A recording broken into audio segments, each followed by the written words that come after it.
All right, everybody, this will be warning to all politicians. I'm running for president 2024, part 77, I believe. So looking at a lot of these things going on in our society these days with these protests and anarchists and socialists, Marxists, a lot of these college-age people who surprisingly, for being in college, have little knowledge of how the real world works and how the realities of the socialist system. I'm not saying our system is perfect. We got corruption. Any system is going to have corruption, but you're also going to have an elitist and separation of classes and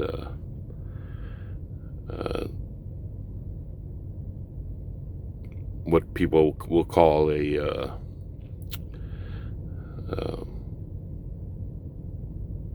wealth disparity, or economic, what they call it, economic injustice, where you have uber rich and absolute poverty. Yeah, a lot of things can be done to make our employment, our labor laws, a little more fair, a little more current to the times. I've got some suggestions on those things. But as far as going totally socialist with everything is insane, where you see these people talking about the workers should be the owner of the company, or the corporation shouldn't make big profits. It should all go to the employees, and they should have a say in how things are done and this and that. So you can imagine if you start your own business and you've worked for years, invested your own money, borrowed money, and you build a business, you get your clientele, and you hire some employees to manufacture whatever you're selling and stuff, and then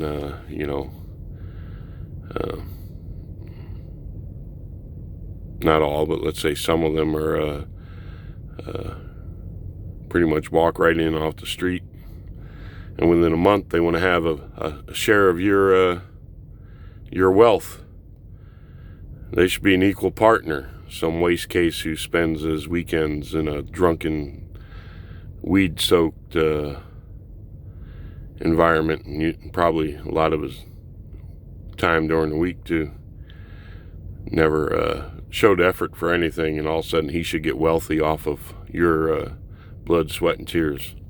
That's what a lot of them think. That's how it should work, according to them.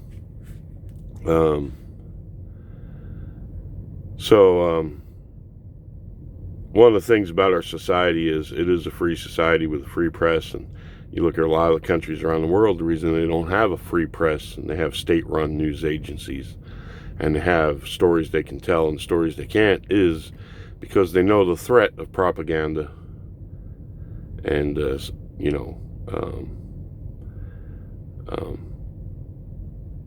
how minds of people, or as we put it here in America, the hearts and minds, can be won over or influenced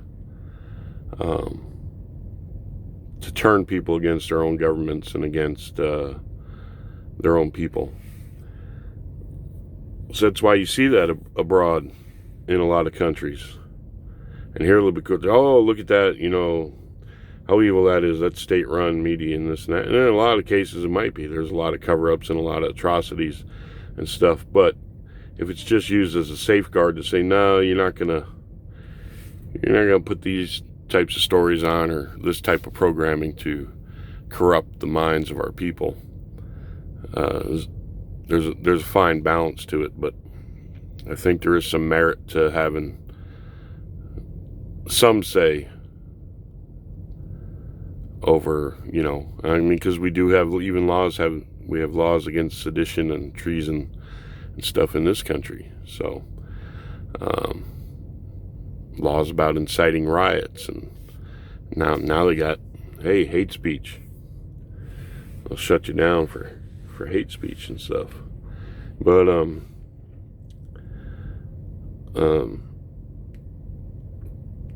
our quote-unquote enemies around the world are people who would want to see us severely weakened and not have as much influence around the world, and some who actually would like to see great harm caused to this country. No, we have this free society, and we've been told before in the past during the Soviet Union era and other times, our free society is also it's a strength, but it's also our weakness, and that they can destroy us without ever firing a shot. They'll destroy us from within, and they can do that by manipulating the hearts and minds of people in this country, getting involved in the political process and in the news media, these types of things, taking advantage of the lack of education on people who immigrate to this country and how the system works and stuff, and implanting it in them before they ever immigrate here that this nation's evil and they need to change it. Because you hear that a lot from a lot of people. Great thing about this society, whether they're from here or not, is that, we can change it. We can, this and that. Well, no, you can't. You can't undo the Constitution and the principles of the founding of this country. That would be sedition. That would be treason. You understand that?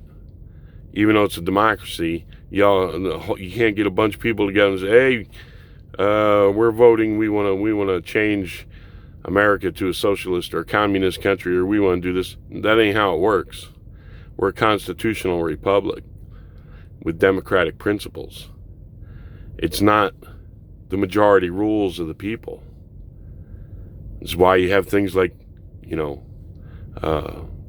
the minority, quote unquote, representation and stuff. Like Benjamin Franklin said, democracy is two wolves and a lamb deciding what's for dinner. That's why we have checks and balances. That's why our elections are to elect intelligent people to go to Washington, represent us, and make intelligent choices. It's not necessarily to go, "Hey, the people want this, so we got to do this." Sometimes the politicians have to say, "No, that's not a good idea. We're not going to make that legal," or "We're not going to allow that, this or that," or whatever it is. They're supposed to be informed and know how to govern and know what is best.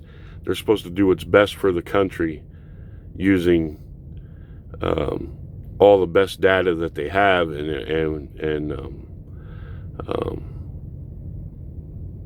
getting advice and opinions from people on what's best. And not just going with the flow. Well, hey, they all want to smoke dope and shoot heroin, think the government should pay for it, and the government should pay for free medical and all this, and they should go to school, not work, and not do nothing, have a free ride, tax the hell out of the working man and the rich to pay for it all. Sorry, I met some people from the Dominican Republic once, and this woman was trying to tell me, "Oh yeah, it's a democracy, it's majority rules," and this and that. I'm like, "No, it's not. That's not how our system works." She's like, "Yes, it is." So I was like, "Well, yeah, we're a majority white country, so if we all got together and voted to enslave Africans again, then it should be a done deal, right?" She's looked at me, she said, "No, not like that. That don't work like that." I said, "Well, that's what you're saying. It's majority rule, so if all the white people in this country got together and voted to enslave Africans again, then that should be the course we take, right? Majority rules, according to you." And she's like, "Oh, you don't know what you're talking about." No, you don't know. I was born here. I went to the battlefields of the Revolution. I studied the Constitution and everything in school and all. You're coming fresh off the friggin' boat and you're going to tell me about my country?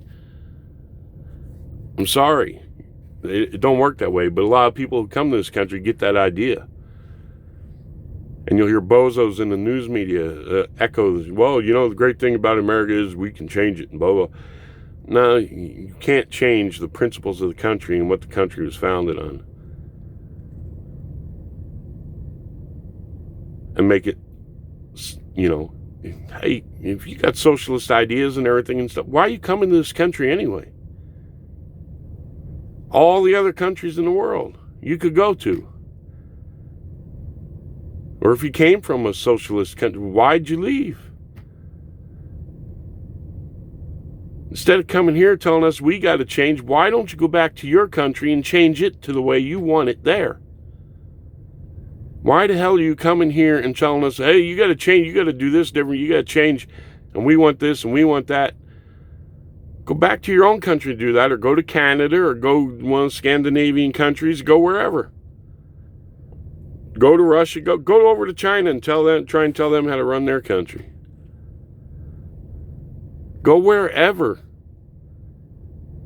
What the hell are you here causing trouble for and anarchy and destroying public and private property and all these types of things? Oh, it's an evil system. It's a racist system. It's this and that and everything. Go somewhere else then. Go. There's nobody stopping you. Millions of people come here because they know they have an opportunity if they work hard and they are wise with their money.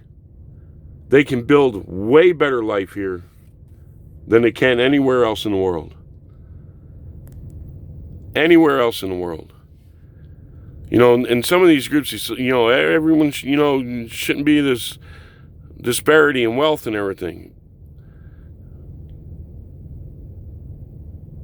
If you work, just like in the old days, if you hunted, you ate. You went and foraged for berries with the tribe, you ate. If you didn't, guess what? You ain't eating, Jack.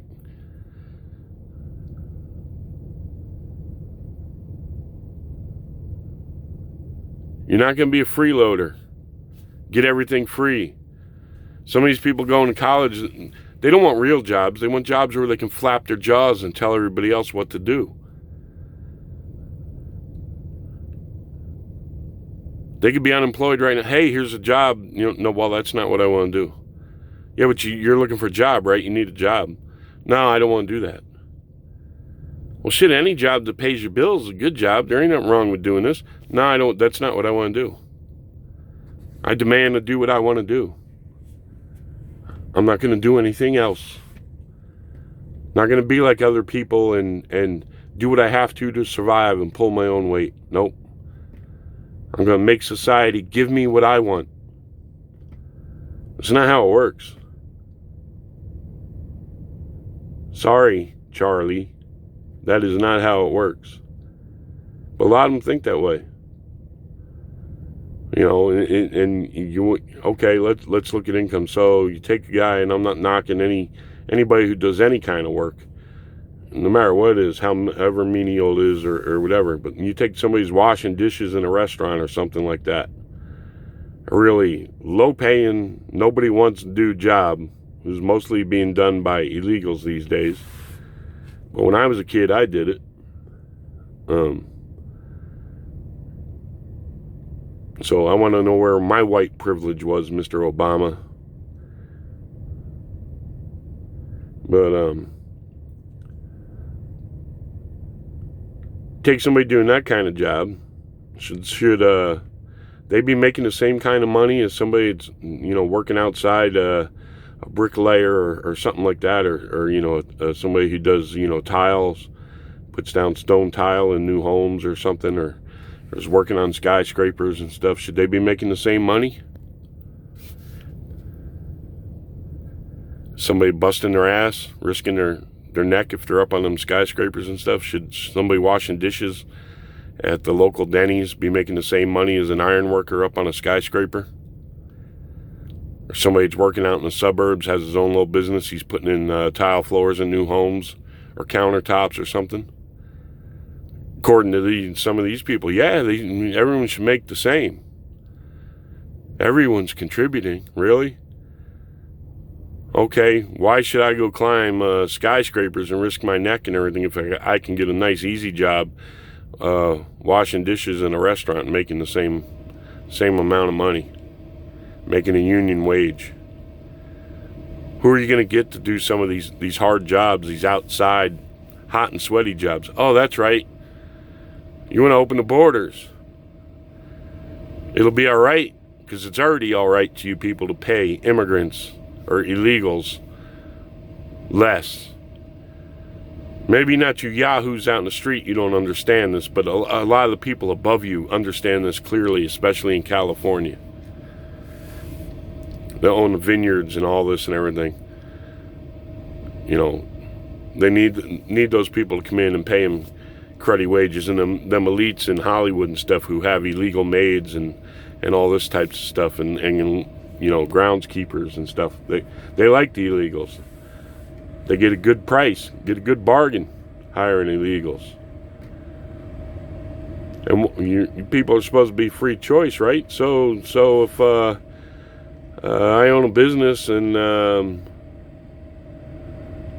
you know, you're standing around, you want to work for me, say it's making furniture or whatever it is, and you all want $30 an hour or whatever to share in the profits and everything, and some Mexican illegals standing there and say, hey man, I'll do it for $15 an hour. Has he got that right? Does he get that choice? You're going to take that choice away from him? He wants to work. You're going to block him from working?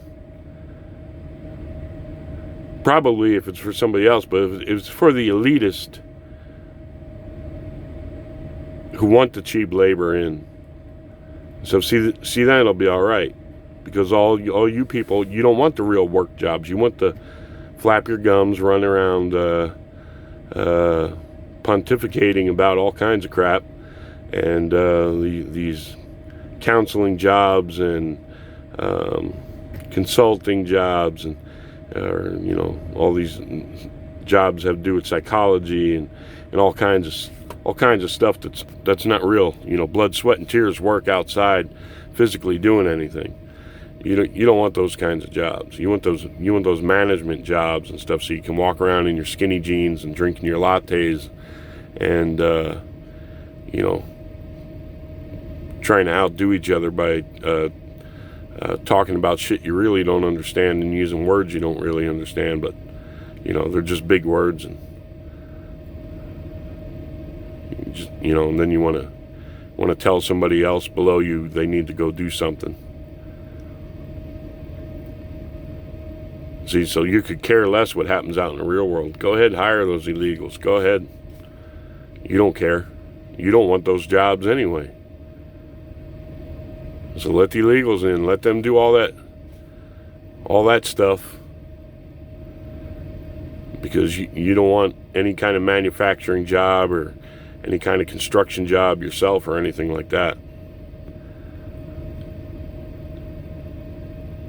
Otherwise, instead of trying to go to your Ivy League schools or go to all these schools with all these liberal arts and social sciences and all this, you go to a trade school and learn how to do something. And you think you're going to replace everything with robots. You might replace a good amount of manufacturing jobs, but it's not all going to happen anytime soon. And you still have the whole rest of the world to compete with, so you know, you got to keep that in mind too. You raise the taxes so high on corporations that they'll just take their jobs and go to other countries. You want to put in all your environmental shit here and every. Oh, you're going to save the world in 9 years. You got to save the world in 9 years. We got to get off of coal and gasoline. All this. What about the rest of the world? You can't force them to get off it. This is their argument. The United States has got to change, and we've got to go all electric, and we got to get off of gasoline and fossil fuels and all this and everything. What are you going to do about the rest of the world? You think just the United States changing its primary fuel, its energy policies is going to save the world? You've lost your freaking minds. You have lost your freaking minds. And meanwhile, you're getting in your car to drive up and go skiing somewhere, or go to the ocean, or whatever it is. Taking off to go to Burning Man or Coachella, whatever it is. You'll burn a ton of gasoline to go do those things. So, just some things I wanted to point out that, you know, you think you're going to have some utopian system, and there'll be no more class warfare, there'll be no more race. You're full of shit. Go take a look at the socialist countries around the world. You don't think they have classes? They don't have an elite, an upper class? They don't have no middle class. They have an elite class, and then everybody else languishes. Because you want everybody to be the same.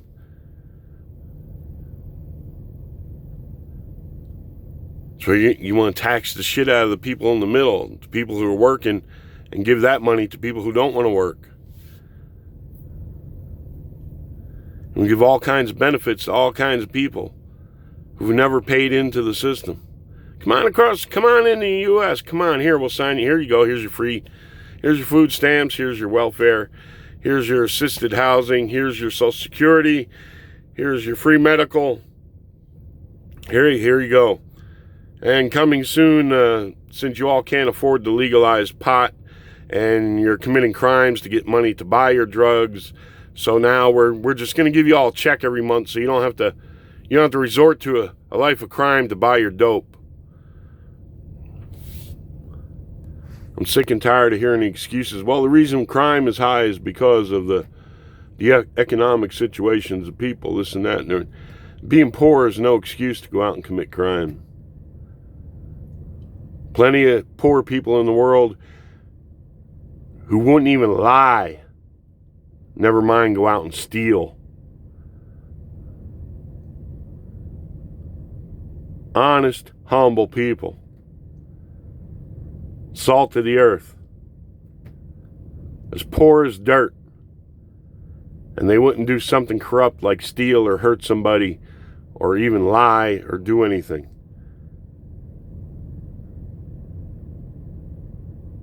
They got love in their hearts for their families and their people around them and their God, and they'll go out and they'll work whatever it is. Sure, they want better, but they ain't gonna go out and steal and hurt people for it. You got to stop making excuses like that. You put it in these people's heads, and hey, you've gotten a raw deal. You're disadvantaged. Them people are evil. It's okay to go rail against this. It's okay to go burn something down. It's okay to go loot. It's okay to do home invasions. It's okay to, because you're poor. No, don't teach them to go out and get a job and to work towards their goals and save money and try and plan their life out and make a better life that way. No, just make excuses for them to join drug gangs and shit like that and screw up their whole lives. You're really doing them a favor.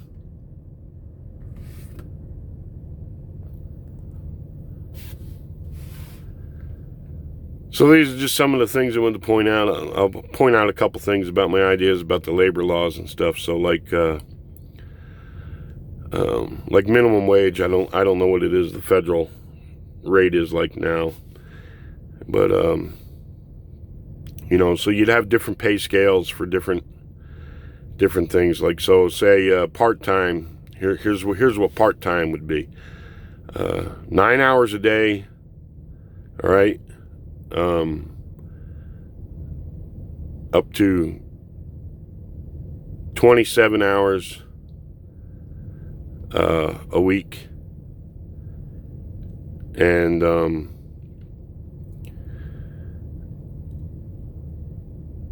out of that 9 hours during that day, you'd have your half-hour break and you'd have 2 15-minute breaks. So you'd actually only be working 8 hours, but you'd be there for 9. paid for those 9. Your breaks are paid. 27 hours. Anything over 9 in a day is overtime, which would be time and a half. Anything more than 27 in the week would be time and a half. When employers hire people, it'd be like, if it's part-time, here's the way it is. So that they can't in the middle say, oh no, you're working more hours this week, and then try and just claim you as a full-time and not pay you time and a half. So that would be right from the get-go. So say you start that part-time stuff, it would be like, say it's $13 an hour starting out. After 30 days, automatically, it'd be in the labor law, you go to $14 an hour. Okay?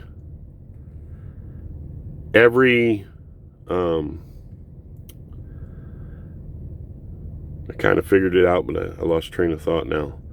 But you would earn so many sick days and so many vacation days during that time working part-time. Any raises after that first one would be strictly, between you and the employer. If they wanted to give cost of living, or if you just did a really good job and they wanted to keep you and they gave you more money or whatever.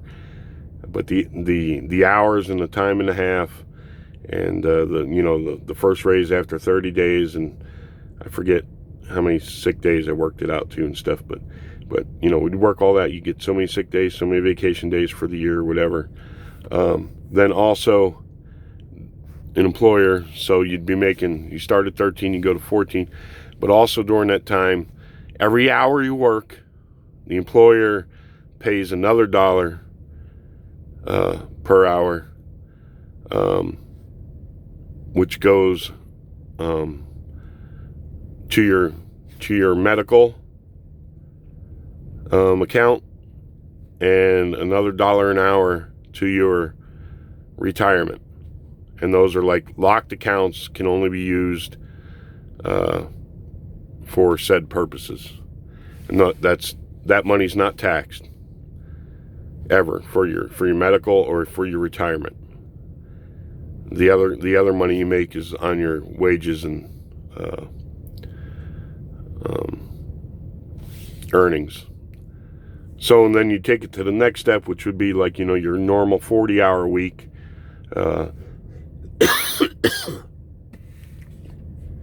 Only you would add in, the extra hour every day. So it would be a 45-hour week actually.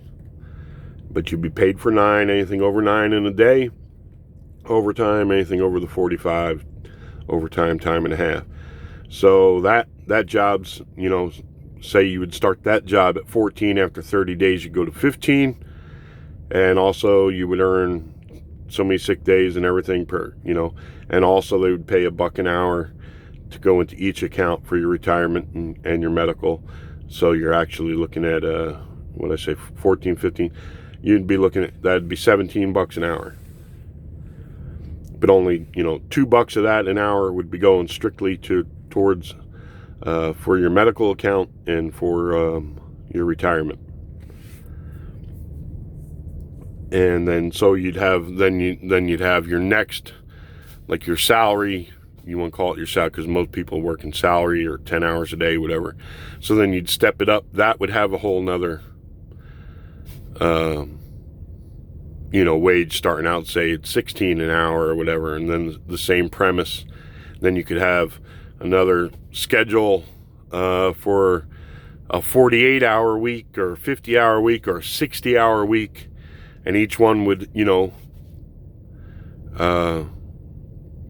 be designated when you went for a job. Hey, this job requires, we want full-time employees, or we want part-time, and there you go. And so lots of things, we need to innovate a lot of things. A lot of stuff is antiquated. A lot of things are set up where it holds you back from making more money. You might want to work more than 40 hours a week, but your employer won't give it to you because they don't want to pay time and a half. you know, so you might want to try and work 2 jobs, but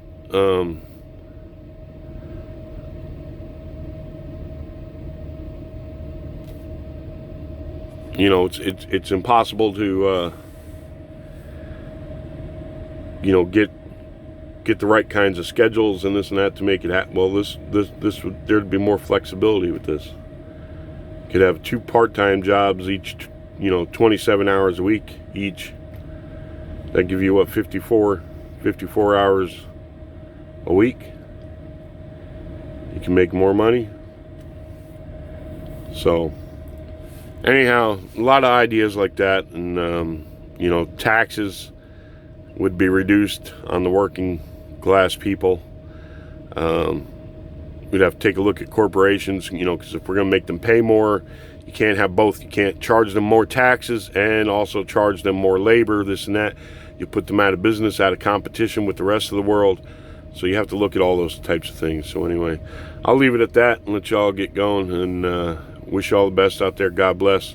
We'll catch you on the next one. Adios.